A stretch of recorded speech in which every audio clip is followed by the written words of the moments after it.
చూస్తున్న తిరుపతి జిల్లా సచ్చివేడు నియోజకవర్గం ఎమ్మెల్యే భాగవతం బయటపడింది. నువ్వు గాని నా దగ్గరికి రాలేదంటే మీ హస్బెండ్ నీ పిల్లలు ఇద్దరిని నేను చంపేస్తానని చెప్పి నన్ను బ్లాక్మెయిల్ చేసేవాడండి. నిన్ను నీ ఫ్యామిలీని లేకుండా చేస్తా.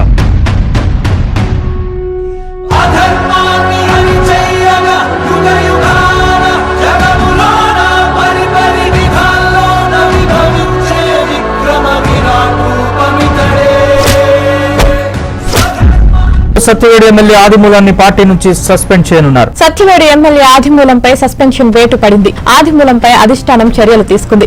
ఆదిమూలంపై ఆరోపణల విషయం చంద్రబాబు దృష్టికి రాగానే ఆయన సీరియస్ అయ్యారు. ముందు సస్పెండ్ చేయండి, ఆ తర్వాత వివరణ తీసుకుందామంటూ పార్టీ రాష్ట్ర అధ్యక్షుడిని ఆదేశించారు. ఇలాంటి నాయకుడు ఉంటేనే కదా ఆడవారు ఆంధ్ర రాష్ట్రం సేఫ్ గా ఉంటాయి.